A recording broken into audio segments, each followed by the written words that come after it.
காலத்திற்கு தண்டிகாய நமக்காகவும் திருச்சி பிரதாய நமக்காகவும் வழக்கத்திற்கு மாறாகி பள்ளி தேவதாக்கு நமக்காகவும் ஓம் சிக்கலைத்தம் ஜெகன்மாதா சிக்கலைத்தம் ஜெகத்பிதா சிக்கலைத்தம் ஜெகத்தாத்ரே சிக்கலாய நமோ நமக வாராகி தேவதா. ஒரு படம் நடித்தேன், விசு படம் ஹிட்டு. அந்த ப்ரொடியூசர்ஸ் வந்து அடுத்த படம் எடுக்கிறாங்க. ஸோ இந்த படம் மறுபடியும் இந்த படம் விசு தான்ப்பா, நீ தான்ப்பா ஹீரோ, ஓகே சார் பேமெண்ட் அதே பேமெண்ட் தான்ப்பா அப்படின்ட்டு கிளம்பிட்டாங்க. ஒரு நிமிஷம் சார், அதே டைலாக் தான் பேசுவேன், புதுசாக டைலாக் கொடுத்துடக்கூடாது அப்படின்னு. யோ என்னப்பா அப்படின்னு வந்தாங்க. ஜெயலலிதாவை நான் பார்த்தபோது எங்கள் அப்பா சொன்னார், அரசியலுக்கு நீ போகிறதா இருந்தால் உன் சிஸ்டர் மாதிரி அவங்கள கன்சல்ட் பண்ணிக்கும் அப்படின்னு சொன்னாங்க. அதான் உங்கள்கிட்ட சொல்லிவிட்டு பிரச்சாரத்துக்கு போகிறேன், தாராளமாக போயிட்டு வாங்க, ஆனால் நான்லாம் உங்களை கட்சியில் கூப்பிட மாட்டேன், நீங்களே வந்தால் சேர்த்துக்கோம் அப்படின்னு சொன்னாங்க. அப்படியே சொன்னாங்க. மதுரை யூனிவர்சிட்டியும் கவர்னரும் அவ்வளோதான். இதில் ஏதாவது தப்பு இருக்கா? 2 வார்த்தையிலையும் ஒரு கெட்ட வார்த்தையே இல்லை. நான் இதை பார்த்துட்டு ஃபார்வேர்ட் பண்ணிட்டேன்.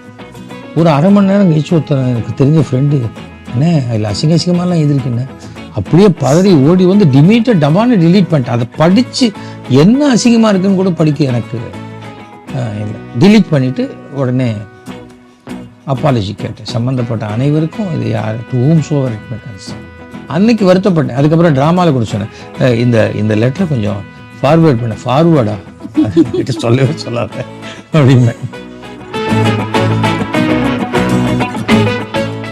சில சமயம் பிளட்டு கேட்குறாங்க, அதை விலைக்கு விற்கிறாங்க போது ரொம்ப கோவம் வரும். அதுக்கு தான் நீ கவர்மெண்ட் ஹாஸ்பிட்டல் போய் பிளட்டு கொடுக்கணும்.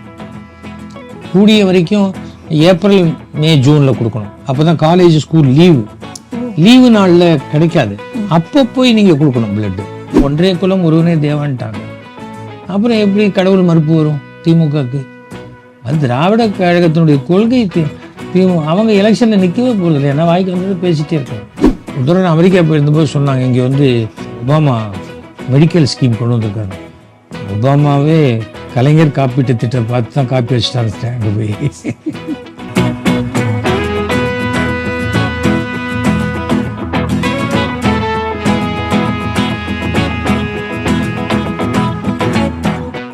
சினிமா வந்துட்டு அப்பா ஃபில்ம் இதுலயே இருந்ததுனால அந்த ஆர்வம் வந்திருக்கலாம் சார். உங்களுக்கு அரசியல் ஆர்வம் எப்படி வந்தது? ஒன்றுமே கிடையாதுங்க அரசியல். நான் 1980 சினிமாவுக்கு வந்தேன். 82 கொஞ்சம் 82லேருந்து பாப்புலர் ஆகிட்டேன். அப்போவே எனக்கு வந்து ஆம்புலன்ஸ் இருக்குன்னு பேர். எனக்கு கேட்காதையே படத்தை எல்லா படத்துலையும் என் பேரை போட்டுருவாங்க. எஸ்.வி. சேகர் நடிக்கிறாரு. நான் நடிக்கலன்னு பேட்டி கொடுத்து டயர்ட் ஆகிடுவேன். நான் இந்த படத்தை நடிக்கலை, இந்த படம் என்னை கேட்கவே இல்லை அப்படிம்பேன். நான் கொஞ்சம் நீங்கள் சொன்ன மாதிரி தான் கொஞ்சம் குசும்பாகவும் பேசுவேன். ஒரு படம் நடித்தேன், விசு படம் ஹிட்டு. அந்த ப்ரொடியூசர்ஸ் வந்து அடுத்த படம் எடுக்கிறாங்க. ஸோ இந்த படம் மறுபடியும் இந்த படம் விசு தான்ப்பா, நீ தான்ப்பா ஹீரோ, ஓகே சார் பேமெண்ட் அதே பேமெண்ட் தான்ப்பா அப்படின்ட்டு கிளம்பிட்டாங்க. ஒரு நிமிஷம் சார், அதே டைலாக் தான் பேசுவேன், புதுசாக டைலாக் கொடுத்துடக்கூடாது அப்படின்னு. யோ என்னப்பா அப்படின்னு வந்தாங்க. அப்போ நான் சொன்னேன், ஒவ்வொரு படத்துக்கு ஒரு சின்ன இம்ப்ரூவ்மெண்ட் இருக்கணும் சார். அதேன்னா எப்படி நீங்கள் சொல்லுங்கள், இது முடியாதுன்னு சொல்லுங்கள், நீங்களே ஃபிக்ஸ் பண்ணாதீங்க அப்படின்னு. அது மாதிரி படம் பண்ண மாட்டேன்னு சொல்லவே மாட்டேன். பேமெண்ட் வரலையா, நீ ஷூட்டிங் வராதுன்னு விசுவே சொல்லிடுவான். பேமெண்ட்லாம் கரெக்டாக வாங்கிட்டு வாடா, அப்புறம் என்ன சொல்லக்கூடாது நீ அப்படிப்பா. அதெல்லாம் பேமெண்ட் விஷயத்துலலாம் ஒரு ஆர்டிஸ்ட் கூட பேமெண்ட் பாக்கி இல்லாத வாங்கி கொடுத்ததெல்லாம் விசு. அதெல்லாம் அந்த விசு பண்ணின எத்தனையோ நல்ல குணங்கள் தான் குடும்பத்தை இன்றைக்கும் நல்லா வச்சிருக்கு. அதுதான் முக்கியம். அந்த மாதிரி ஃப்ரெண்ட்ஷிப் எல்லார்கிட்டையும் வந்துடாது. நானும் மோகனும் நல்ல நண்பர்கள் தான். ஆனால் அப்படியே ஒரு இடத்துல அப்படியே கேப் விழுந்துருச்சு. எல்லாத்துலேயும் மோகன் ஃப்ரெண்டுன்னாங்க. நான் என்ன என் ஃப்ரெண்டு என்ன, எனக்குன்னு ஒரு ஐடென்டிட்டி இருக்குது அப்படின்ட்டு அப்புறம் நான் பண்ண மாட்டேன்ட்டேன். எனக்கு ஒரு இம்பார்ட்டன்ஸ் இருக்கும். அதுக்கு பிறகு தான் இது பண்ணேன், சகாதேவன் மகாதேவன். அரசியல் இன்ட்ரெஸ்ட் சார்? அரசியல் இன்ட்ரெஸ்ட் வந்து இல்லை, எனக்கு ஒன்றுமே ஃபேமிலியிலேயே கிடையாது. நான் இந்த 83லேருந்து நல்லவங்க யாராக இருந்தாலும் நம்ம போய் பிரச்சாரம் பண்ணலான்ட்டு போவேன். அது ஒரே எலெக்ஷன்லேயே ஒரு டிஎம்கே, ஒரு ஏடிஎம்கே, ஒரு காங்கிரஸ், அவங்கெல்லாம் நல்ல கேண்டிடேட்டாக இருந்தால் அவங்களுக்காக நான் போய் பேசிட்டு வருவேன். அதுக்கு பிறகு 1990லேருந்து பிஜேபியுடைய அனுதாபி, அந்த பிஜேபியோட தேசத்துக்காக இருக்கிற இது அந்த மாதிரியான ஒரு இந்து மதத்துக்காக குரல் கொடுக்குற ஒரு கட்சி. அப்படின்னு இருந்தது 2004 வரைக்கும். அப்போது பிஜேபி அலையன்ஸ் பார்ட்டி, ஒரு தடவை பிஜேபி வித் டிஎம்கே வரும், பிஜேபி வித் ஏடிஎம்கே வரும், நான் பிரச்சாரம் பண்ணிட்டு வருவேன். 2004 ஜெயலலிதாவை நான் பார்த்தபோது எங்கள் அப்பா சொன்னார், அரசியலுக்கு நீ போகிறதா இருந்தால் உன் சிஸ்டர் மாதிரி அவங்கள கன்சல்ட் பண்ணிக்கோ அப்படின்னு சொன்னாங்க. அதான் உங்ககிட்ட சொல்லிவிட்டு பிரச்சாரத்துக்கு போகிறேன், தாராளமாக போயிட்டு வாங்க, ஆனால் நான்லாம் உங்களை கட்சியில் கூப்பிட மாட்டேன், நீங்களே வந்தால் சேர்த்துப்பேன் அப்படின்னு சொன்னாங்க. அப்படியே சொன்னாங்க. கண்டிப்பாக நீங்கள் என்னை கூப்பிடணும்னு இல்லை, நான் உங்களை சொல்கிறேன், பார்ட்டி பாலிடிக்ஸ் நான் இது வரைக்கும் பண்ணதில்லை, ஆனால் எனக்கு ஒரே ஒரு தலை இருந்தால் தான் எனக்கு ஒத்து வரும், பல தலைகளுக்கு கீழே என்னால் ஆட முடியாது. ஆமாம் அப்படின்னா, அதனால தான் அந்த ஒரு தலைக்கிட்ட தான் பேசிகிட்டு இருக்கேன் நான் அப்படின்னே சொன்னேன். அப்போது சொல்லி நாளைக்கே நீங்கள் சேரலாம், மினிஸ்டர் ஆகலாம், மேயர் ஆகலாம் எல்லாம் சொன்னாங்க. எனக்கு அதெல்லாம் ஆசை இல்லைம்மா, ஒரு ராஜ்யசபா மெம்பர் இருந்தால் கூட போகிறோம், எனக்கு பார்ட்டிக்கு நான் ஒர்க் பண்ணணும், கேம்பெயின் பண்ணணும், அவ்வளோதான் முக்கியம் அப்படின்னு. ராஜ்யசபா மெம்பர்லாம் ரொம்ப பாரம்பரியம் மிக்க கட்சிக்காரங்களை தான் கூட. அது கரெக்டு, எனக்கு எஸ்.எஸ். சந்திரனுக்கெல்லாம் பாரம்பரியம் இல்லைம்மா, எனக்கு சிரிச்சிட்டாங்க. எப்பவுமே இப்படி தான் பேசுவீங்களா? நீங்கள் தாங்க என்னுடைய அப்பா சொன்னார், உங்கள் எல்டர் சிஸ்டர் மாதிரி. என் தங்கக்கிட்ட நான் எப்படி பேசுகிறேன், அந்த மாதிரி அக்கா கிட்டேயும் அப்படி தானே பேசணும். அதனால தான் இந்த ஃபோட்டோவே பார்த்தீங்கன்னா பேக்கெட்டில் கை விட்டுருக்கிற ஃபோட்டோ வந்து எனக்கு அது அவங்கள பார்த்து பயந்து கால் அதெல்லாம் அந்த அளவுக்கு நான் திருட்டுத்தனமும் பண்ணலை, அந்த போலித்தனமான இதுவும் கிடையாது. ஸோ போனேன், எலெக்ஷன் போயிட்டு வந்தேன், 40 சீட்டு பாஜக அதிமுக கூட்டணி 0 தமிழ்நாட்டில். இப்போ அண்ணாமலை வாங்கினார் இல்லையா, அதே மாதிரி 0. ஆனால் அப்போ ஓட்டு வங்கி ஜாஸ்தி. அன்னைக்கு லெட்டர் கொடுத்தேன், உங்கள் தலைமையில் கட்சியில் சேர்ந்துக்கிறேன். அவங்க நம்பலை, என்ன நம்மளை ஏதோ கன்சோல் பண்ணுறதுக்கு லெட்டர் கொடுத்த மாதிரி கொடுத்துருக்காரு, பார்க்கலாம் ஒரு மாதம் கழிச்சு. ஒரு மாதம் கழிச்சு நிஜமான்னு கேட்டு, ஆமாம் திண்டுக்கல் சீனிவாஸ் தான் வந்தார். 2 ரூபா வேணுமா 3 ரூபா, எதுக்கு பஸ் சார்ஜான்னு கேட்டேன். இல்லை பார்ட்டியில் சேர்ந்தால் ஜென்ரலாக கொடுப்போம் அப்படின்னா 2 crores or 3 crores, 5 நீங்கள் 5 crores கேட்டால் கூட கொடுத்துருவாங்க. நான் காசுக்காகலாம் அரசியலுக்கு வரல. என்னை பொறுத்த வரைக்கும் அரசியல் சமூக சேவைக்கு ஒரு அங்கீகாரம். அப்போ அவர் சிரித்தார், அவர் ஏன் சிரிச்சார்னு எனக்கு தெரில. அவர் சொல்லிட்டாரு, உடனே நெக்ஸ்ட் டே வர சொன்னாங்க, ஜாயின் பண்ணேன் பார்ட்டியில். அப்போ கூட என்ன சொன்னேன், சங்கராச்சாரியார் ஒரு விஷயம் சொல்ல சொன்னார். இல்லை அதெல்லாம் நான் நேராக பேசிக்கிறேன், நீங்கள் இனிமேல் பார்ட்டி உறுப்பினர், நீங்கள் பார்ட்டி வேலையை பாருங்கன்னாங்க. அதாவது இனிமேல் அதெல்லாம் நான் பார்த்துக்கிறேங்கிற மாதிரி சொன்னாங்க. அன்றைக்கி சாயங்காலம் காஞ்சிபுரம் போய் பெரியவரை பார்த்தேன். என்னடா சொன்னா அப்படின்னா, இது மாதிரி தான் சொன்ன, இனிமேல் நீ தலையிடாத, நான் பார்த்துக்கிறேன்னு சொல்லிட்டேன், என்ன ஆசீர்வாதம் பண்ணுங்க. இதுக்காக இதை சொல்கிறேன்னா, நம்ம வந்து ஆனஸ்ட்டாக இருக்கும். எனக்கு இந்த விசுவாசங்கிறதெல்லாம் பிடிக்காது. விசுவாசி இன்றைக்கி ஒருத்தனுக்கு விசுவாசியாக இருப்பான், இன்னும் 90 ரூபா கொடுத்தா அங்கே விசுவாசியாக போயிடுவான். அது எனக்கு பிடிக்காது. இருந்தால் ஆனஸ்ட் நேர்மையாக இருந்துச்சோன்னு வச்சுக்கோங்களேன், அது ஆட்டோமேட்டிக்காக அது வந்துடும். நேர்மையாக இருக்கிறவங்கள தான் மற்றவங்களுக்கு பிடிக்கும். ஜாதி மதம் எவ்வளோ வித்தியாசத்தில் வெளியில் பேசுவாங்க, ஆனால் இவங்க வேணும்பா நமக்கு அப்படிம்பாங்க. ஏன்னா ஆனஸ்ட்டாக இருப்பான். ஆனஸ்ட்டாக இருக்கிறவங்களாம் அவங்க போட்டுப்பான். கடைசியில் பார்த்தா ஆனஸ்ட்டாக இருக்கிறவங்க போட்டு அவங்க ஜாதிக்காரனா கூட இருக்க மாட்டாங்க, அதை பற்றி அவங்க கவலைப்பட மாட்டாங்க. எனக்கு மட்டும் நேர்மையான வேணும் அப்படிம்பாங்க. யார் வேணால் யாரை வேணால் காதலிச்சு கல்யாணம் பண்ணிக்கலாம், ஆனால் என் பொண்ணுக்கு நான் பார்க்குற பையன் தான்ங்கிற மாதிரி தான் அது.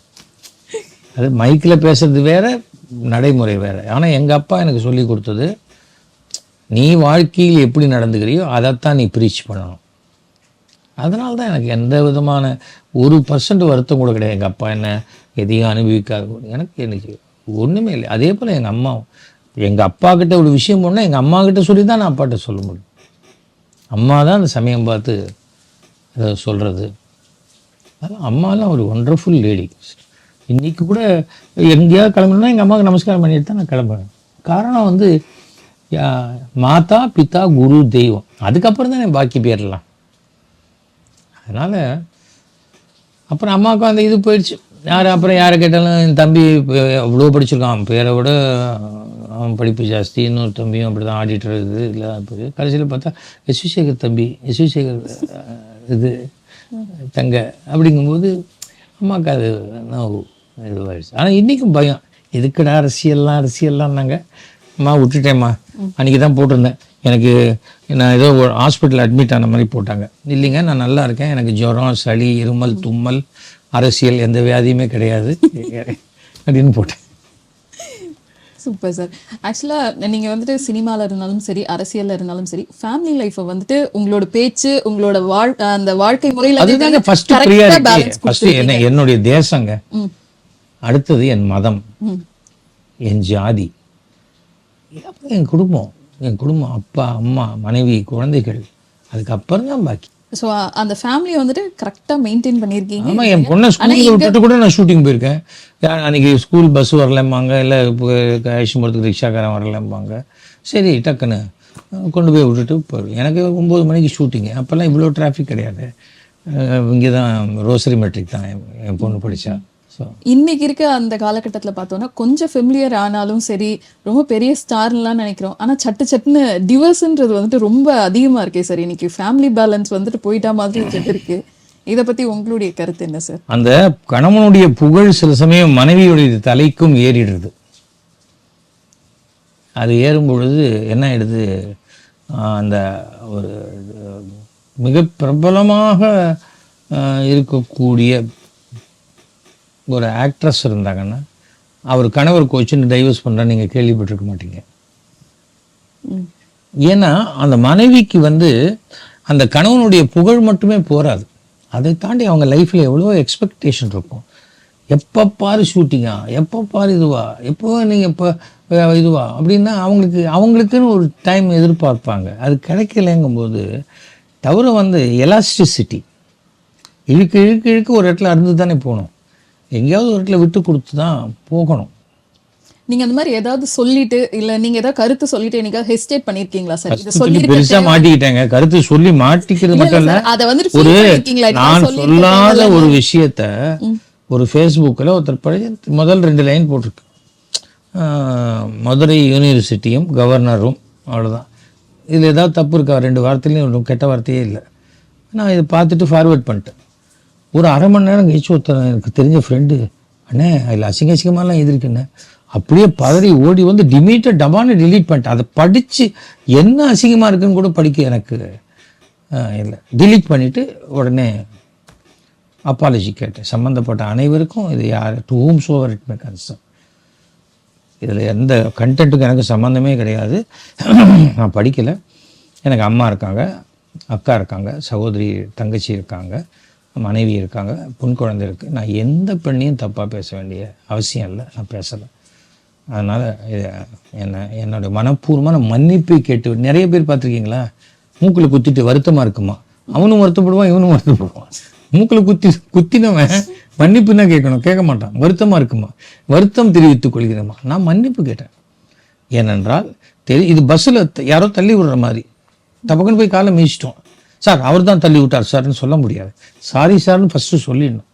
அதை தான் நான் செஞ்சேன். ஆனால் அன்றைக்கு இருந்த அரசியல் சூழ்நிலையில் நான் சேர்ந்த பிஜேபியும் என்னை எப்படி ஒழிக்கலான்னு பார்த்துட்டு இருந்தாங்க, எதிர்கட்சிகளும் இருந்தபோது அது அரசியல் நிகழ்வாக மாறிடுச்சு, அது வேறு ஷேப் எடுத்துருச்சு. அதுக்கு முன்னாடியும் சரி இன்னி வரைக்கும் பாருங்கள், என் வாயிலேருந்து ஒரு தவறான வார்த்தை வரவே வராது. எதுக்கு வரணும்? என்னுடைய லைஃப் ஸ்டைலே இது தாங்கும்போது நான் வேறு விதமாக எப்படி நடந்துக்க முடியும்? அதனால் அது மாதிரி இல்லை. அன்னைக்கு வருத்தப்பட்டேன். அதுக்கப்புறம் ட்ராமாவில் கூட சொன்னேன், இந்த லெட்டரை கொஞ்சம் ஃபார்வேர்ட் பண்ண. ஃபார்வேர்டா கிட்ட சொல்லவே சொல்லாத அப்படின்னு. தப்பு தான், ஆனால் அது அதுக்குள்ளே என்ன இருந்ததுன்னு தெரியும். அதுக்கப்புறம் அதை மாற்றி கீத்தி போட்டாங்க. ஃபேஸ்புக்கில் வந்ததை எடுத்து ட்விட்டரில் போட்டாங்க. அது ஃபோட்டோஷாப்பாக ஸ்க்ரீன்ஷாட்டாக அது ப்ரூவ் பண்ணணும். நடந்துருக்கு கேஸ். நான் என்னை பொறுத்த வரைக்கும் என்னுடைய மன்னிப்பு 2 இடத்துலையும் கேட்டேன். யாருக்கும் 5 பேர் கேஸ் போட்டாங்க, இல்லை 3-4 பேர் வித்ட்ரா பண்ணிட்டாங்க. அதனால் எனக்கு உண்டான சரியான ஒரு நீதி கிடைக்கும்னு நினைக்கிறேன். चन्द्रशेखरा ईशा ईशा सुन्दरेश्वरा